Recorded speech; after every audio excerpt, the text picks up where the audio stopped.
আমি কল্পনা। জানি তোমাদের সাথে অনেক দিন ভিডিও পোস্ট করা হয় না, তাই আজকে নতুন কিছু নিয়ে।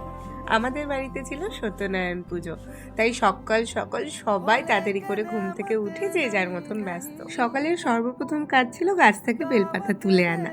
তাই ছোট্ট একটা কাজ, কিন্তু বাড়ির গাছ থেকে পুজোর জন্য বেলপাতা তোলার অনুভূতিটা জাস্ট আলাদাই। তারপর শুরু হলো ফল কাটা, প্রসাদ তৈরি করা, ফুল সাজানো, সবকিছু গুছিয়ে নেওয়া হলো।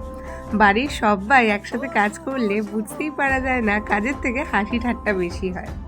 তারপর পুজো শুরু হলো। মন্ত্রের শব্দ, ধূপের গন্ধ, প্রদীপের আলো, সত্যি বলতে কয়েকটা মুহূর্ত ছিল যেন শুধুই শান্তি। আর যখন আরতি শুরু হলো, সবাই একসাথে দাঁড়িয়ে ভগবানের নাম, প্রদীপের আলো আর একসাথে কাটানো সুন্দর মুহূর্ত, আরতি দেখে মন পুরো ভরে গেছিল।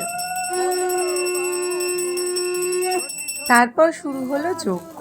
সত্যি কথা বলতে ক্যামেরা যতটা ধরা পড়েছে, সামনাসামনি অনুভূতিটা তার থেকেও বেশি খুশি।